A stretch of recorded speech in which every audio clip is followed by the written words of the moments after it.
படித்த பொழுது அசந்து போயிட்டேன். அடடா வேதனம் மந்திரம்னு நினச்சாங்களா? இதை விட இன்னொரு ஆச்சரியமான விஷயம், எப்படி தண்ணி தீரும்னு சொல்கிறாங்க.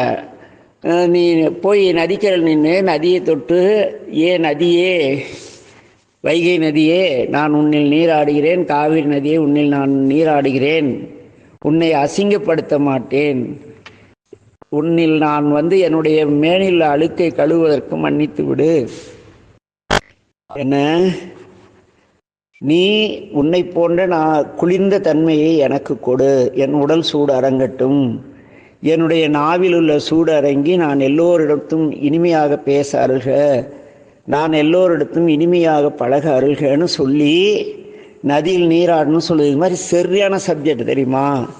எல்லாம் நம்மளை முட்டலாக்கி வச்சுருக்காங்க. கண்ணு யாருக்கும் ஒன்றும் தெரியாது. 4 வேதமா? ஐயோ வடமொழி, ஐயோ தென்மொழி, இன்னொரு குரூப்பு, அதெல்லாம் வேதம் கிடையாது, திருமுறை தான். என்ன திருமுறை? அங்கே வடமொழியில் ஆதிசங்கர் சுலோகத்தை சொல்லி இவங்கெல்லாம் வேள்வி செய்கிறாங்க, கிரகப்பிரவேசம் பண்ணுறாங்க, கல்யாணம் பண்ணுறாங்க.